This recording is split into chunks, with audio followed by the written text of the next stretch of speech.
Thank you all for coming. When I first decided to run for governor of Virginia, I chose to make respect a central tenet of my campaign. All Virginians deserve respect, regardless of their background or beliefs, and regardless of their political opinions. I feel strongly that it's a mistake to demonize those who disagree with you. Our political opponents are not demons. They are our brothers and our sisters, and they bleed like we bleed, and they want, at a high level, most of the same things that we want. And I wish that the other candidates felt the same way. I've watched with growing dismay over the last weeks as initial civility has given way to wild-eyed accusations and divisive rhetoric. What is politics coming to? What is our society coming to? When two candidates for statewide office spend millions of dollars accusing their opponents of sympathizing with violent street gangs, pedophiles, white nationalists, and neo-Nazis, and of harboring supporters who want to run over our children with trucks. I cannot begin to describe my disappointment. I fear for the future of our Commonwealth and of our nation, when even the most staid candidates feel that they have to descend to this level of discourse to win an election, and are willing to do so. My family was talking, in general terms, about the rhetoric that we had been hearing. My 7-year-old daughter asked me, "Do grown-ups really fight like that?" And I said, "Well, these two do." And she said, "They're acting like children." And I said, "You're right. It's unbelievable to me that I had to be the grown-up in the room, because these 60-year-old men, these establishment politicians, sitting lieutenant governor and chairman of the Republican National Committee, apparently think that the best strategy for getting elected to the highest position in the state is name calling." I feel like telling them, don't make me turn this car around. Virginia's voters want to make their decisions based on the issues. When I talk to Virginians all over the state, they're disgusted by the ads that they've seen. What's important to them is the economy, healthcare, education, criminal justice reform, not monuments, not Enron. So with 5 days to go until Election Day, I call on all candidates to stop the attack ads. From now until Election Day, please join me in refocusing this election on meaningful issues that have a real impact on the material well-being of Virginians. Let's make sure the voters have the information that they need to make a reasoned decision. To that end, I have completed a series of 7 issue papers elaborating on my positions on 7 of the most important issues to Virginians: jobs and growth, health care, business regulations, criminal justice reform, education, pipelines and environmental regulations, and taxation. I will be releasing these over the next few days, and I hope that we can shift the debate back to these critical topics. And I ask the people of Virginia to look past the mudslinging and compare the positions of all 3 candidates and learn about my positive proposals to improve the lives of all Virginians. I'm the only candidate who will fix a broken income tax code by exempting the first $60,000 of household income from the state income tax. The only candidate who will end the drug war and legalize marijuana so that we can give people struggling with substance abuse the help that they need and redirect our resources to other critical areas. The only candidate opposing eminent domain abuse. The only candidate who's not proposing billions of dollars in new government spending. The only candidate who would scrap SOL testing and replace it with something better for our children.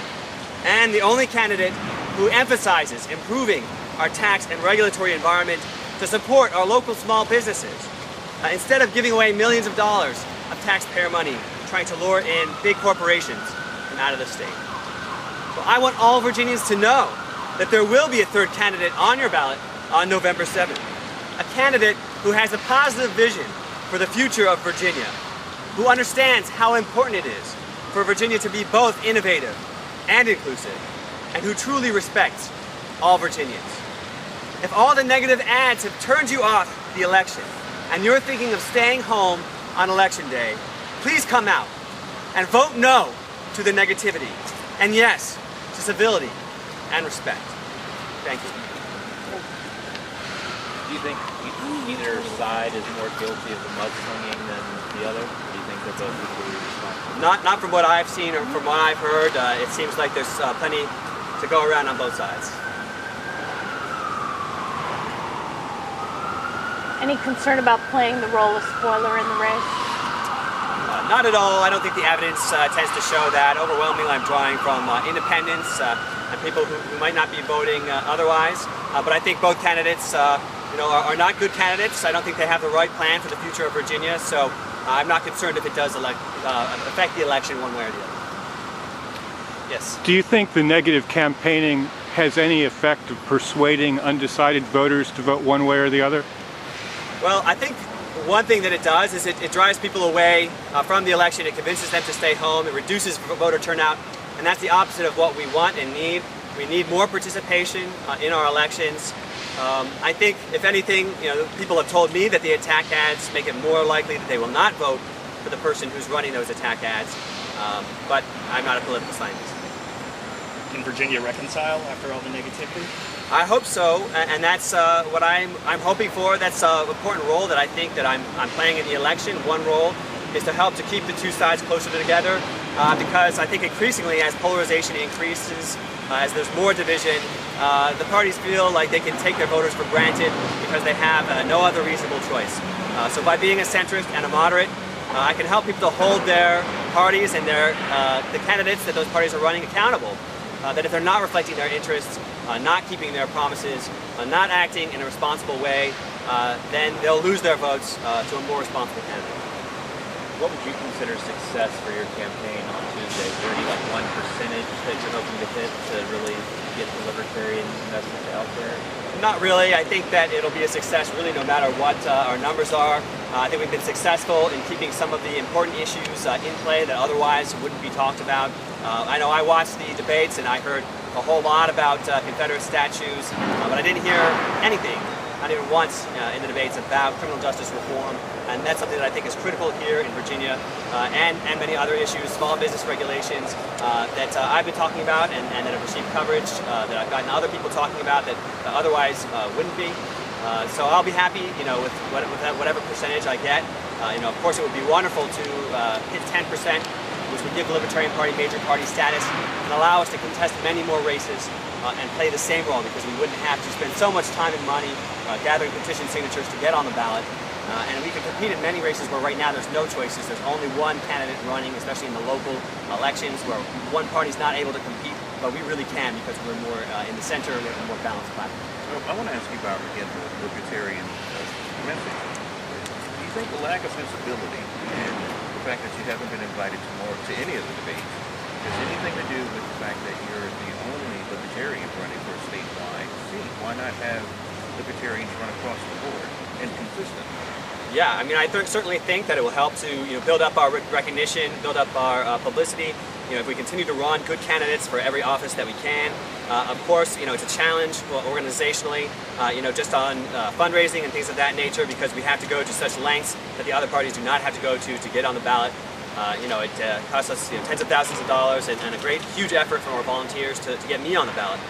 So it's a tough task to run candidates for every campaign, for every office, but we want to and we plan to, more and more in the future. Are you the only person campaigning with a small baby?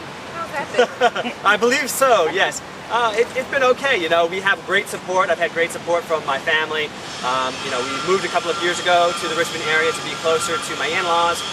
My wife's parents live about 15 minutes away from me, and they've been amazing, just coming over, almost on a nightly basis when I'm out campaigning to help with the kids. Of course, I have 4 children, 7, 6, 3, and 2 months.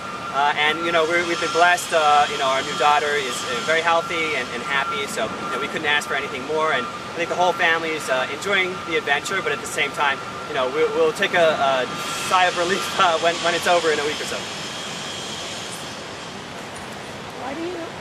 Yes. Why do you think the other candidates have become so wrapped up in the hate and the fights of this election and are focused on what's important for Virginia? Well, I think that they're convinced that it's effective.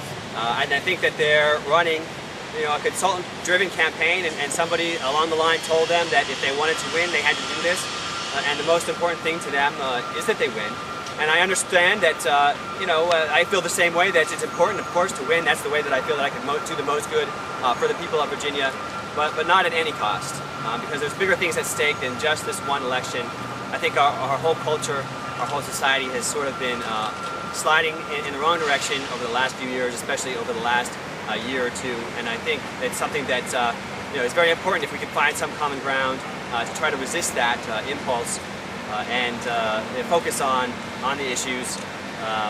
It's very important, but I understand it's hard. So I'm not trying to demonize anybody, say that they're bad people. I'm just trying to get us back on the right track and getting Virginia's the information that they need to make the right decision. How do you think this statement is going to change the whole discussion? I don't know. I hope that it'll bring more attention to the fact that there's a candidate out there who has a respectful message, who's not running attack ads, who has a positive message. I hope it will encourage the voters to look into the policy positions of the candidates and choose a candidate not based on fear or on attack ads, but based on who they think is most closely aligned with their own positions of what they think is best for the future of Virginia. So I don't know, which direction that will lead them, but I think that will be a healthier election process for Virginia. Thank you. That's it?